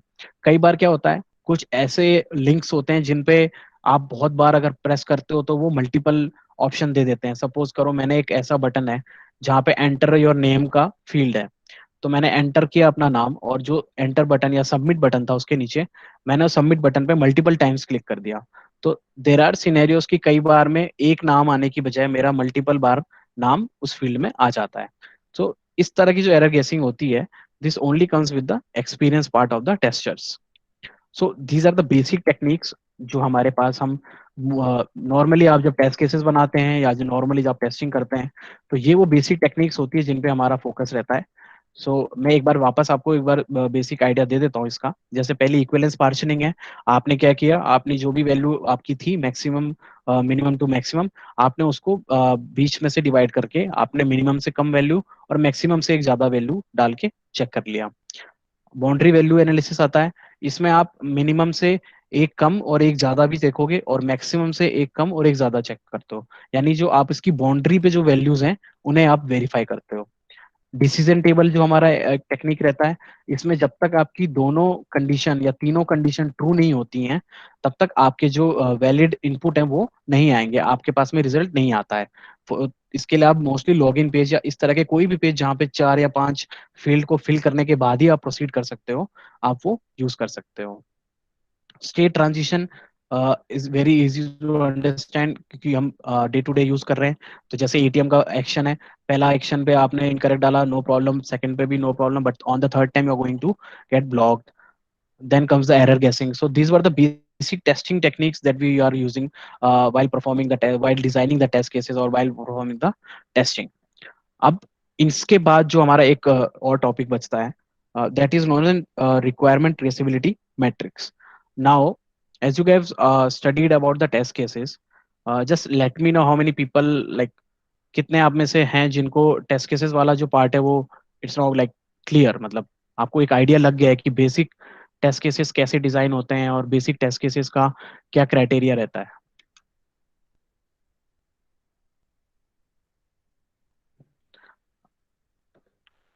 Just let me know that या यू नो, यस या नो, कुछ भी आप just give me in the chat कि आपको एक आइडिया लग चुका है कि हाँ टेस्ट केसेस कैसे बनते हैं, और बेसिक आइडिया में क्या क्या हमारी पहली फील्ड रहती है, टेस्ट सिनेरियो क्या होता है, and what is the test cases, how you are going to write the test steps and test data. So अब जैसे अगर आपको टेस्ट केसेस का आइडिया लगता है, तो now going for the RTM is also a very important part. What is RTM? RTM जैसे कि इसका नाम पूरा रहता है, requirement traceability matrix, which means that after जो भी आपने आपने टेस्ट केसेस या रिक्वायरमेंट बनाई आपने लिखी है, तो ये आपको उसको ट्रेस करने के लिए यूजफुल रहता है। इन रिक्वायरमेंट ट्रेसिबिलिटी मैट्रिक्स में हम क्या करेंगे, हमारे जो टेस्ट केसेस रहते हैं उनको हम अपनी रिक्वायरमेंट से ट्रेस करने के लिए, मैच करने के लिए हम एक डॉक्यूमेंट प्रिपेयर करते हैं। फॉर एग्जाम्पल, जैसे कि ये एक डॉक्यूमेंट है टेस्ट केसेस का, तो मैंने कुछ टेस्ट केसेस लिखे हुए हैं यहाँ पे। अब वो टेस्ट केसेस कुछ पर्टिकुलर सिनेरियोज के लिए हैं। तो जैसे ये एक सिनेरियो है वन वे टिकटिंग का, तो उसके लिए मैंने 2 टेस्ट केस लिखे हैं। राउंड वे टिकट के लिए मैंने 2 टेस्ट केस लिखे हैं। There is multi city ticket booking, उसके लिए मैंने 2 टेस्ट केस लिखे हैं। क्रेडिट कार्ड के लिए मैंने टेस्ट केसेस लिखे हैं। अब आरटीएम जो होती है, रिक्वायरमेंट ट्रेसिबिलिटी मैट्रिक्स होती है, इसका मतलब यही है कि रिक्वायरमेंट को आप ट्रेस कर सको बैक एंड फोर्थ, यानी कि टेस्ट केसेस जो आपके पास में लिखे हुए हैं उससे तो आप ये पता कर सको कि इससे कौन सी रिक्वायरमेंट मैच होती है, और जो रिक्वायरमेंट आपने बनाई है उससे आप मैच कर सको कि कौन से टेस्ट केसेस हैं जो इस रिक्वायरमेंट से मैच करते हैं। तो एक आरटीएम का मैं फॉर्मेट आपको दिखाता हूँ। For example, this is an one format. अब अगर आप ध्यान से देखोगे इधर पे, तो सबसे पहले मैंने बिजनेस रिक्वायरमेंट की आईडी यहाँ पे लिखी हुई है, विच मीन्स आप जब एसआरएस पढ़ते हैं या एसआरएस पढ़ते हैं, तो उसमें कुछ रिक्वायरमेंट को नंबर दिया जाता है। जैसे हम टेस्ट केसेस को नंबर देते हैं, नंबर 1, नंबर 2, वैसे ही हम रिक्वायरमेंट को भी नंबर देते हैं। तो बिजनेस रिक्वायरमेंट, जैसे मेरा रिजर्वेशन मॉड्यूल था, उसकी बिजनेस रिक्वायरमेंट आईडी क्या है? 1। वहीं उसका जो फंक्शनल रिक्वायरमेंट आईडी है वो है FR1, FR2 एंड FR3। यानी कि ये तो हो गया हमारा सिनेरियो। ये पूरा रिजर्वेशन मॉड्यूल तो हमारा हो जाएगा एक तरीके से सिनेरियो, और इस सिनेरियोस के अंदर हम और भी टेस्ट केसेस इन्वॉल्व करते हैं। Now moving on will be the what are the basic use cases that we are going to cover in this particular thing। अब जैसे कि मेरे को वन वे टिकट बुकिंग के लिए मुझे चेक करना है, तो मैं 2 टेस्ट केसेस मेरे को मिनिमम इसमें चाहिए होंगे। अब अगर मैंने आज सपोज मैं टेस्टिंग कर रहा हूँ और मैं आया यहाँ पे, मैंने ये वाला इशू देखा कि ये फेल वाला जो इशू है ये 5 नंबर और 6 नंबर पे, तो मैं ये देखना चाहता हूँ कि ये जो 5 नंबर 6 नंबर पे जो इशू फेल हुआ है, इसकी एक्चुअली में रिक्वायरमेंट क्या थी, मतलब कि इसके पीछे मतलब लॉजिक क्या था। मैं बिल्कुल नया हूँ सॉफ्टवेयर में, मैंने सॉफ्टवेयर को यूज नहीं किया और मैं फर्स्ट टाइम टेस्टिंग कर रहा हूँ। तो ये जो डॉक्यूमेंट रहेगा ये मुझे हेल्प करता है वहाँ पे ट्रेसेबिलिटी करने के लिए। तो जैसे मैंने ये टेस्ट केसेस लिखे, मैं अब इस टेस्ट केसेस से रिलेटेड जो भी रिक्वायरमेंट रहेगा डॉक्यूमेंट, उसे चेक करूंगा, यानी वो फंक्शनल जो रिक्वायरमेंट है वो इससे मैच रहेगा। अब मुझे कहीं और जाने की जरूरत नहीं है, मुझे 2 या 3 डॉक्यूमेंट ओपन करने की जरूरत नहीं है। बस मैं क्या करूंगा, मैंने अपना ये आरटीएम वाला डॉक्यूमेंट ओपन किया और मैंने देखा कि ये जो टेस्ट केस 5 और टेस्ट केस 6 हैं, ये किससे मैच हो रहे हैं? ये मैच हो रहे हैं फंक्शनल नंबर 3 से। यानी कि वो रिक्वायरमेंट जो हमें फंक्शनल फंक्शनल डॉक्यूमेंट में मिलेगी, उसका नंबर 3 में अगर चेक करूंगा तो मुझे समझ में आ जाएगा कि वो रिक्वायरमेंट क्या थी। और भी अगर मुझे डिटेल में जाना है तो मैं BR1 चेक कर सकता हूँ, जो कि बिजनेस रिक्वायरमेंट है। तो अब मैं अपने SRS में जा करके नॉर्मली बस ये FR नंबर 3 का जो रिक्वायरमेंट है उसे पढ़ लूंगा। तो मुझे किसी और से पूछने की जरूरत नहीं पड़ेगी कि ये जो एक्शन है ये कैसे होगा, या फिर यहाँ पे क्या हमारे एक्चुअल या एक्सपेक्टेड रिजल्ट होने चाहिए। तो वो मेरा जो टाइम है वो सेव हो जाता है। ये रिक्वायरमेंट ट्रेसिबिलिटी जो मैट्रिक्स है, ये बेसिकली BA यूज करते हैं। और BA इसलिए यूज करते हैं क्योंकि जब वो UAT परफॉर्म करते हैं तो वो ये देखना चाहते हैं कि जो उन्होंने रिक्वायरमेंट दी थी, जैसे सपोज उन्होंने पेमेंट मॉड्यूल की मुझे रिक्वायरमेंट दी थी, तो वो ये कंफर्म करना चाहते हैं कि मैंने जो टेस्ट केसेस लिखे हैं वो टेस्ट केसेस सारी इंफॉर्मेशन कवर करते हैं कि नहीं। तो वो क्या करेंगे, अब जैसे मैंने बैक आपको एक्शन बताया कि मैं अगर टेस्टर हूं तो मैं जाके रिक्वायरमेंट चेक कर सकता हूँ। सिमिलरली जो BA रहेगा वो रिक्वायरमेंट से टेस्ट केसेस को चेक करेगा, यानी बैक एंड फोर्थ दोनों साइड ये वर्क करता है। अब वो क्या करेगा, अपने रिक्वायरमेंट को चेक करके वो यहाँ पे डॉक्यूमेंट में आएगा और वो देखेगा कि टेस्ट केसेस 7 और टेस्ट केसेस जो 8 हैं वो मेरी इस पर्टिकुलर रिक्वायरमेंट से रिलेटेड है। तो वो टेस्ट केसेस में जा करके डायरेक्ट टेस्ट केसेस 7 और टेस्ट केसेस 8 को पिक कर लेगा, और वो इनको यहाँ से चेक कर लेगा। उसकी उसके पास में डिस्क्रिप्शन आ जाएगा कि या यहाँ पे उसने मेंशन किया हुआ है टेस्टर ने कि ये पर्टिकुलर एक्शन और ये पर्टिकुलर टेस्ट केस ये दोनों इंफॉर्मेशन कवर करते हैं। सो ये जो हमारी ट्रेसेबिलिटी मैट्रिक्स रहती है, this is basically only prepared on, ये वहीं उन्हीं ऑर्गेनाइजेशन में बनेगी जहाँ पे एक अच्छी SRS या FRS बनता है। क्योंकि जहाँ पे FRS SRS नहीं बनेगी वहाँ पे ये IDs हमें नहीं मिलने वाली हैं। तो आपके पास में रिक्वायरमेंट डॉक्यूमेंट जब भी बन सकता है, जब भी एक ट्रेसेबिलिटी मैट्रिक्स बना सकते हैं जब हमारे पास में एक पर्टिकुलर एक सॉलिड रिक्वायरमेंट डॉक्यूमेंट हो जहाँ पे हमारे पास में ID नंबर्स अवेलेबल रहती हैं। तो ये हमारे लिए एक तरीके से टाइम सेवर रहता है, हमारे ट्रेसिबिलिटी के लिए हमारे लिए यूजफुल रहता है कि मुझे अगर मैंने कोई इन्फॉर्मेशन मिस तो नहीं करती। सपोज किया मैंने यहाँ पे आया, मैंने चेक किया कि यार यहाँ पे सिर्फ एक ही टेस्ट केसेस मैंने बनाया है डेबिट कार्ड के लिए, तो मैं एक बार दोबारा फंक्शनल रिक्वायरमेंट में जाके FR5 पे चेक करूंगा कि एक्चुअली रिक्वायरमेंट थी क्या। उससे मेरा टाइम बचेगा, मुझे पूरा डॉक्यूमेंट में सर्च नहीं करना पड़ेगा, मुझे किसी से पूछना नहीं पड़ेगा, मैं डायरेक्ट डॉक्यूमेंट में जा करके चेक कर सकता हूँ। और अगर मुझे लगता है कि हाँ इसमें कोई टेस्ट केसेस कम रह गए हैं तो मैं यहाँ पे टेस्ट केसेस अपने नए ऐड कर सकता हूँ, and I can just mention the name of that particular test cases. This helps me to reduce the effort that will be involved in document, because mostly in many organization what happens कि जो SRS होती है वो sometime it is around 1000, sometime it is around 500 pages of SRS. So आप पूरे 500 pages के document को बार बार नहीं पढ़ सकते एक पर्टिकुलर मॉड्यूल की इंफॉर्मेशन लेने के लिए। So you need to have something which आपका जो आपका टाइम सेव करता है। एंड जो आपने टेस्ट केसेस लिखे हैं, अगर आप वो टेस्ट केसेस भी बहुत सारे हैं तो आप कहीं उन टेस्ट केसेस के में ढूंढने में आपका टाइम वेस्ट नहीं हो, इसलिए हम ये रिक्वायरमेंट ट्रेसिबिलिटी मैट्रिक्स बनाते हैं। ये जो रिक्वायरमेंट ट्रेसिबिलिटी मैट्रिक्स है इसके लिए दो डिपेंडेंसी है, एक आपके पास SRS होनी चाहिए और दूसरे जो आपने टेस्ट केसेस डिजाइन किए हैं आपके पास वो टेस्ट केसेस ID होनी चाहिए। अगर मैं चाहूँ तो मैं अपने टेस्ट केसेस में ये जो टेस्ट केस मैंने दो लिखे हैं 01 और 02, मैं अपने टेस्ट केसेस में जाके एक नया कॉलम ऐड करके यहाँ पे ये मेंशन कर दूंगा कि these are the functional requirement. तो next time whenever I am coming I can easily go and check in functional document की मेरा जो ये टेस्ट केसेस है वो कहाँ से कवर है, किस वाली रिक्वायरमेंट को ये फुलफिल करता है। So this is the way of writing the test cases. अगर आप टेस्ट केसेस आज आपने पढ़े हैं तो आपको आइडिया लगेगा अब इस चीज का थोड़ा सा, you can be easily able to compare those things. So ये FR1 जो रहेगा ये दोनों के दोनों ये मेरे टेस्ट केसेस 01 और 02 पे कवर होते हैं। तो मैं इजीली अपने टेस्ट केसेस और रिक्वायरमेंट डॉक्यूमेंट को जब मैच कर सकता हूँ तो वो ट्रेसिबिलिटी मैट्रिक्स अपना कवर करता है। So basic this are the documents, almost all the documents are covered. अब आपके ऑलमोस्ट जितने भी डॉक्यूमेंट्स रहते हैं वो इसमें कवर हो चुके हैं। There will be some testing types that will be remaining, and after those testing types there will be some tools. जो टूल्स हम यूज कर रहे हैं हम उन टूल्स के बारे में आपको इन्फॉर्मेशन देंगे कि कैसे आप टूल्स को यूज करते हुए टेस्टिंग कर सकते हो। तो ये बेसिक जितना कॉन्सेप्ट है आपको अगर एक बार ये कॉन्सेप्ट क्लियर हो जाएगा कि हमें टेस्टिंग कैसे परफॉर्म करनी है, हमें कैसे डॉक्यूमेंट पढ़ना है, हमें कैसे टेस्ट केसेस या टेस्ट सिनेरियोज लिखने हैं, तो अब जब आप प्रैक्टिकली किसी एप्लीकेशन को टेस्ट करोगे तो now you will B quite clear. आपको पता रहेगा कि हाँ ये जो टेस्टिंग मैं परफॉर्म कर रहा हूँ इससे मुझे क्या रिजल्ट मिलने वाले हैं और क्या इसका इम्पैक्ट हो सकता है. So I think that will be enough for the day, for the today. And tomorrow I will be using some tools. जैसे काफ़ी सारे tools हैं हमारे पास में. UI टेस्टिंग का टूल है. और मैं आपको ऑटोमेशन जो टेस्टिंग अभी हमारा जो फोकस है, या Saurabh I think some is asking something. We are testing in online shopping website. We have to check payment process. Then we have to use ATM card or UPI at the time, original card, or use a virtual card.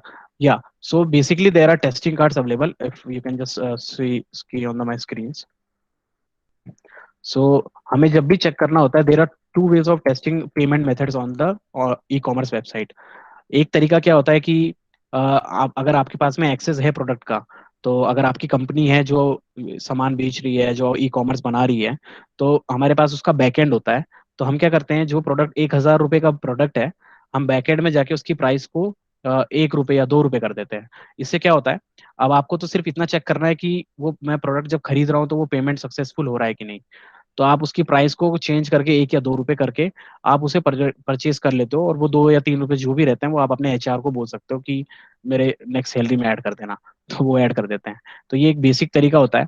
दूसरा जो process होता है, अगर आपके पास में ये database का access नहीं है और बैकएंड का एक्सेस नहीं है, तो उसके केस में हमारे पास कुछ टेस्टिंग कार्ड्स होते हैं, जो मैं स्क्रीन पे दिखाता हूँ आपको. जैसे ये कुछ टेस्टिंग कार्ड्स हैं. अगर मैं इन टेस्टिंग कार्ड्स को यूज करूंगा, तो मुझे वो इजीली बता देता है कि whether particular normal functioning of this payment is working or not. आप इस टेस्टिंग कार्ड से सक्सेसफुल नहीं हो पाओगे, बट कई सिचुएशन में ऐसा भी होता है कि आपको टेस्टिंग कार्ड से सिर्फ इतना चेक करना होता है कि हाँ, ये वर्क नेक्स्ट एपीआई पे जा रहा है कि नहीं जा रहा है, ये नेक्स्ट पेज पे जा रहा है कि नहीं जा रहा. तो उन केसेस में हमारे पास ये टेस्टिंग कार्ड होते हैं. So suppose if you have to use a Mastercard, you have to use a Visa card. तो ये सारे टेस्टिंग के हमारे पास काफी सारे कार्ड्स, ये वर्चुअल कार्ड रहते हैं जिन्हें हम यूज करते हैं. But best scenario is to ask your developers, अपने डेवलपर से बात करके. और नॉर्मल जो हमारे पास प्रोडक्ट, क्योंकि जब भी कंपनी, जैसे अगर आप आज अमेजोन देख रहे हैं या फिर या आप फ्लिपकार्ट देखते हैं, तो आप जो फ्लिपकार्ट देखते हैं वो flipkart.com है, उसको पूरी दुनिया चलाती है. पर जो कंपनी के लोग होते हैं वो एक उसका टेस्टिंग सर्वर बनाते हैं पहले. वो रहता है test.flipkart.com फॉर एग्जाम्पल. तो वो जो टेस्टिंग सर्वर रहता है वो उन लोगों के लिए रहता है जो कंपनी में काम करते हैं. तो जो भी चीज़ आज आप लाइव पे कर रहे हो, वो सारी की सारी हम पहले टेस्टिंग इन्वायरमेंट पे पूरी तरह से चेक करते हैं. कई कंपनी क्या करती हैं, जैसे मैं अगर टेस्टिंग एनवायरनमेंट पे चलाता हूँ, तो पहले वो टेस्टिंग एनवायरनमेंट पे पूरा प्रोडक्ट, पूरा कोड डालती हैं लोकल होस्ट से. वहां पे मैं पूरी टेस्टिंग करने के बाद सेम जो कोड रहता है वो जाता है यूएटी के इन्वायरमेंट पे. यूएटी पे उसे वो क्लाइंट देख कर, कई बार क्लाइंट चेक करता है, बिजनेस एनालिस्ट चेक करता है. और जब दोनों सर्वर पे वो सही से वर्क कर रहा होता है, तब हम फाइनली उसको प्रोडक्शन पे लेके जाते हैं या लाइव पे लेके जाते हैं. तो जो पेमेंट मॉड्यूल वगैरह रहता है ये हमारा मोस्टली लाइव पे ही चेक होता है, क्योंकि हम इसे टेस्टिंग मॉड्यूल पे नहीं चेक कर सकते.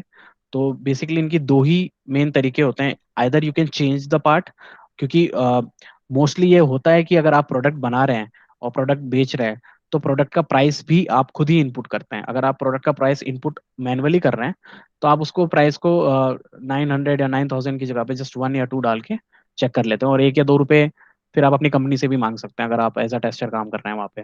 अच्छी कंपनी होगी तो दे भी देगी. कोई अच्छी कंपनी नहीं है तो शायद मना भी कर दे. So that basically depends on it. So that is one of the, you can say, practical way of testing those payment processes. Is anybody else is having any kind of other questions? जो basic हमने आज पढ़ा, हमने जो जो चीज़ें पढ़ी हैं, हमारे पास टेस्ट डिज़ाइन टेक्निक है, बाउंड्री वैल्यू एनालिसिस, और ये सारी टेक्निक आपको टेस्टिंग के टाइम पे काम आने वाली है. जैसे ही आप किसी पर्टिकुलर सॉफ्टवेयर पे जाओगे तो आपको पता रहेगा कि हाँ, ये ईमेल फील्ड है तो मुझे इसको ऐसे टेस्ट करना है. ये जो इनपुट फील्ड है, ये इसमें मैं बाउंड्री वैल्यू लगा के ये 5 टेस्ट केस बना दूंगा. तो इससे आपका टाइम बचेगा. और ये सारी इन्फॉर्मेशन अगर आपके पास है, तो ये जितने भी कॉन्सेप्ट हमने अभी तक पढ़े हैं ना, ये कॉन्सेप्ट बेसिकली रहते हैं टू क्रैक द इंटरव्यू. ये इंटरव्यू से रिलेटेड कॉन्सेप्ट है. और अगर आपने इनमें से सारे कॉन्सेप्ट में से अगर इवन 10 to 12% भी कॉन्सेप्ट इजीली समझ लिए हैं, so it will be very easy for you to proceed for a fresher level of interviews. Yeah so now Saurabh is asking me कि कैसे हमें ईमेल और फोन नंबर भी चाहिए होते हैं. सो या there are definitely various website. So we have dummy email website as well. So we can use this dummy email for, ये क्या रहता है, कुछ पर्टिकुलर टाइम तक के लिए ईमेल चलते हैं. तो हम क्या करते हैं यहाँ पे जाके अपना एक टेम्परेरी फेक ईमेल बना लेते हैं कुछ भी, और उस ईमेल को हम यूज कर सकते हैं। ये थोड़े से टाइम के लिए वैलिड रहते हैं। फॉर एग्जांपल जैसे आप देखोगे वेबसाइट पे कि address is valid up to time 10 days, तो you can just use this particular time.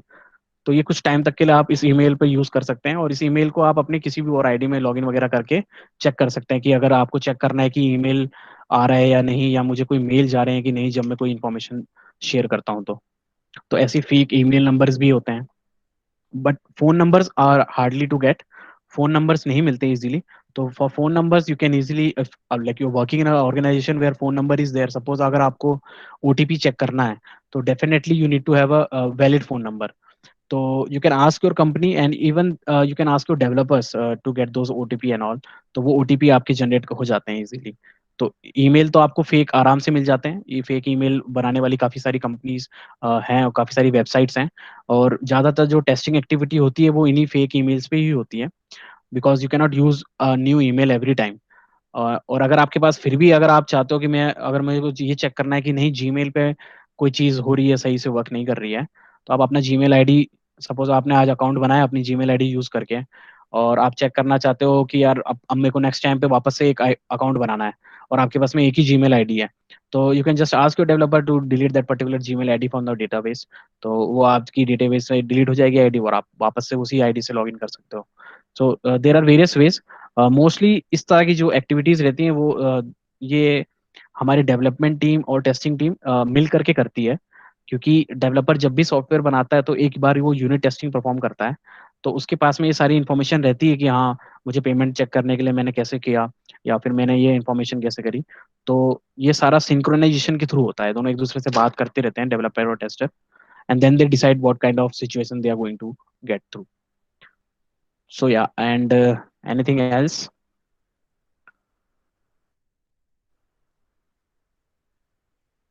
Definitely, definitely.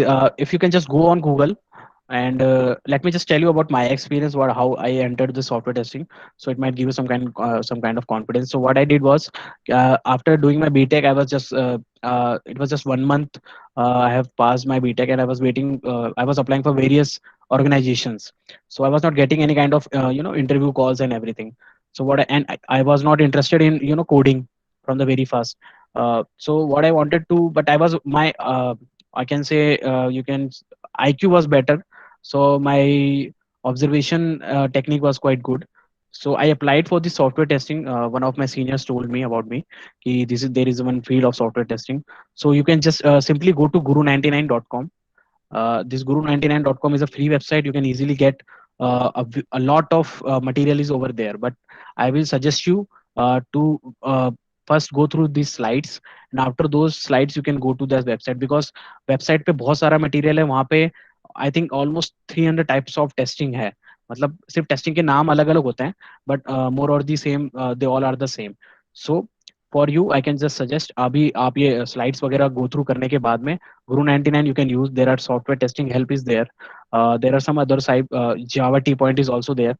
So all these sites are providing you the access, and after that on Guru 99 you can easily also get the demo applications भी रहती हैं testing करने के लिए। what I would suggest is you should start basically आप जो अपनी application daily life में जो यूज करते हैं, जैसे व्हाट्सएप यूज कर रहे हैं, आप जीमेल यूज कर रहे हैं, तो आप इनमें चेक करते रहिए कि कभी कोई आपको बेसिक सिनेरियो ऐसे मिलते हैं, कभी आप लॉग इन करते हुए कुछ गलत इशू वगैरह इनवैलिड डाल के चेक कीजिए। तो ऐसे धीरे धीरे आपकी प्रैक्टिकलिटी इसमें बढ़ती चली जाएगी। And for future purpose I will suggest you to go to the guru99.com। वो वहाँ से आपको काफी इन्फॉर्मेशन इस फील्ड के बारे में मिलती है। एंड आपका जो कल का सेशन रहेगा उसमें मैं और थोड़ा डिटेल में बताऊंगा कि अभी हमने हमने जितनी टेस्टिंग पढ़ी वो कॉन्सेप्ट हैं सारे, कि टेस्टिंग बेसिकली होती क्या है। इसके बाद के जो हमारी जो चीजें रहेंगी, जैसे हमारी थोड़ी प्रैक्टिकलिटी जो रहती है, उससे कनेक्ट करने के लिए मैं कुछ टूल्स बताऊंगा आपको, और ऑटोमेशन के बारे में थोड़ी सी इन्फॉर्मेशन दूंगा कि how this automation works. And there is a quite scope for manual plus automation testing in current scenario. So definitely I will suggest you to go through them.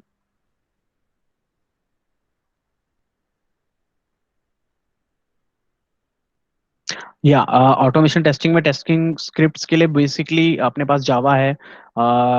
Java is mostly use, and other than Java we can use Python as well, but most of the testing scripts are written in Java.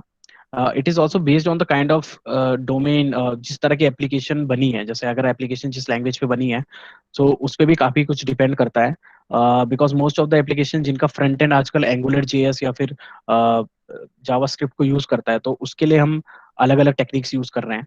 There are different software for them, but Java is one of the most important language. Java is important. If you know Java, then getting into automation is quite easier for you.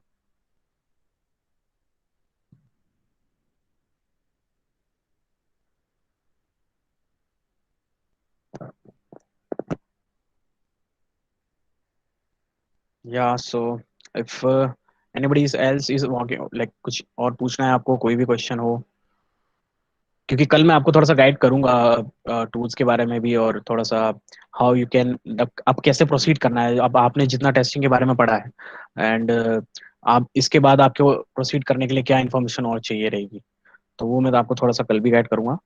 What are the future benefits of testing, आप career as a career में आप future में कौन कौन से role में apply कर सकते हो, अभी करंट आपके पास जितनी नॉलेज है उससे आप क्या चीज़ें अचीव कर सकते हो, वो सब भी मैं आपको बताऊंगा।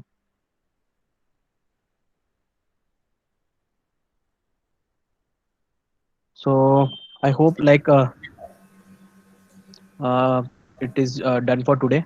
Pawan sir, you Yes, sir. can take over. Nice session, sir. Good session. Thank you, sir. Thank you, students. Thank you, everybody. Thank you all. I will be sharing the test plan document and also the requirement document and the today's PPT as well. Yes, sir. Okay. Okay. Thank you.